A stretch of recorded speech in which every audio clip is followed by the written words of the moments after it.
Welcome back to week 2 of the Mystery Quilt. We are going to be doing the strip sets this week.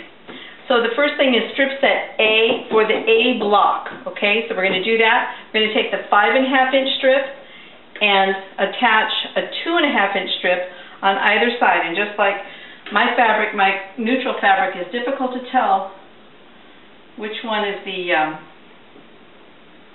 right side. So you want to do a consistent 1/4 inch, and it doesn't make any difference if it's a perfect 1/4 inch. What matters is that it's consistent through all the way through. So some quilters, their 1/4 inch is different. I personally prefer, I have this foot that I discovered and I just love it. It has a wall on the side instead of just having the end of the foot. It actually has a wall. So the foot's here and then there's a wall that comes down. And it actually shows me, it guides my fabric right through. So I'm using that to guide me through. I'm not putting it on Speed Demon. I'm just putting it through and stitching a consistent 1/4 inch all the way through to the end of my color A.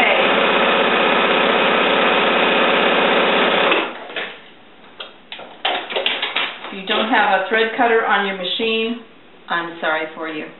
I love my thread cutter. Make sure I've got this right side out, and I want to come down here.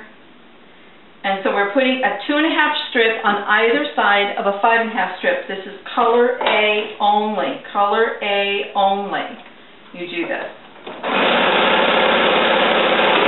Is there anything more boring than watching someone run fabric through a sewing machine?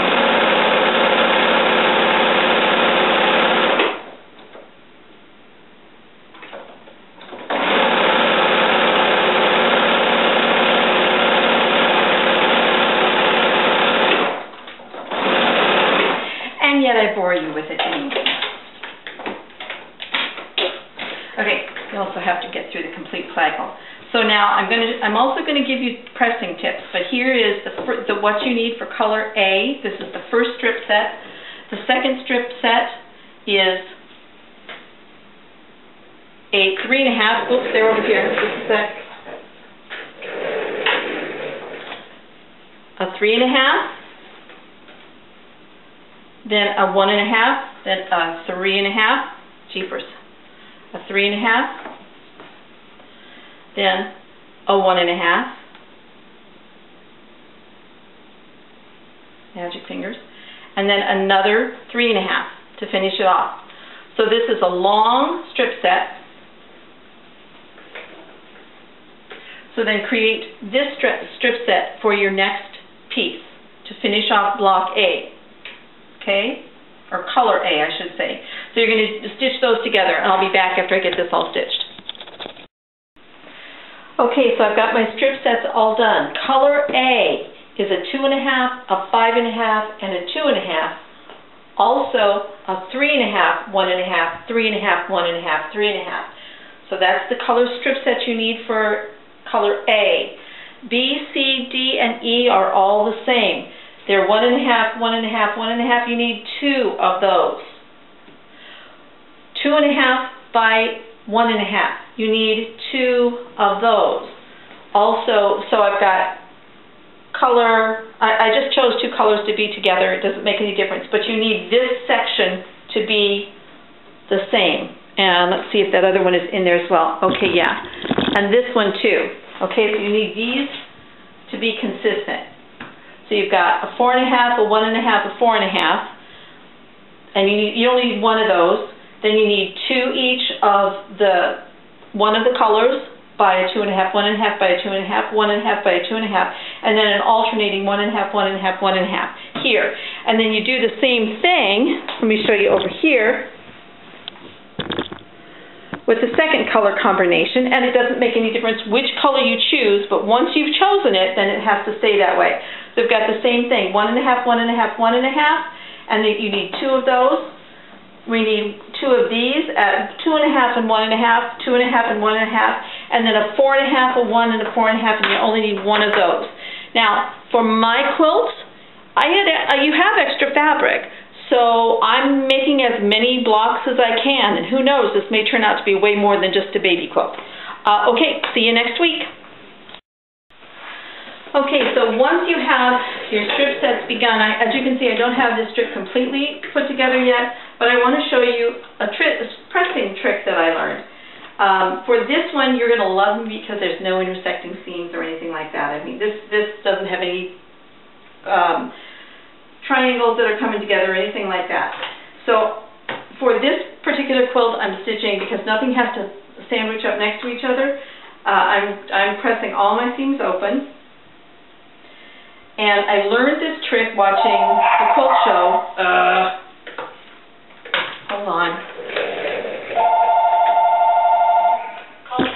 Never mind, it's from my husband. Okay, I learned this trick from watching the quilt show. I can't remember who the quilt artist was who was on there. But first I quilt from the back. First I press from the back, and I just press it down, and I run my finger in front of it. I don't spray it at this point, because if you're spraying and you're running your finger in front of it and holding that seam down, steam will shoot out, and you'll be very, very sorry. So then I turn it over, and I use a concoction that is best pressed, and it is 1 cup of vodka, seriously quilters, and 1 gallon of water. And I use RO water or spring water. I don't use tap water because it has minerals in it. So then I just press across there. Vodka, because vodka is made from potatoes, and potatoes are starch.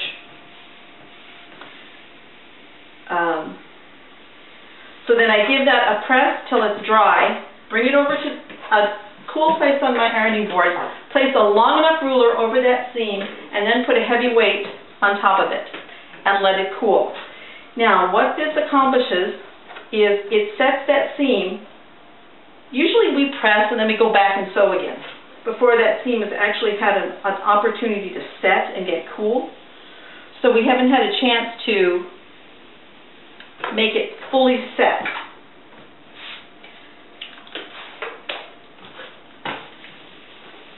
So you do this and get it pressed fully. Now, once it has cooled completely, and I've just gotten in the habit of doing this, but once it's cooled completely, you'll be surprised at how that flatness and that straightness of that seam just isn't going to vary. It's not going to pull. It's not going to get different or wonky when you're cutting straight edges.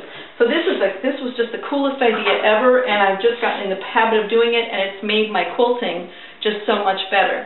You guys may be wondering about this quilt that's on the wall. This is the 2015 Block of the Month from Lynette Anderson, also from the Quilt Show. She is the designer for this year's 2015, and though this is not my colorway, this that's up here on the wall is not my colorway at all. I wanted to do it because I wanted to practice doing applique, because I've always wanted to do good applique. So this was a good way for me to start. So I'll be back with you when we're going to look at all the strip sets in just a little bit.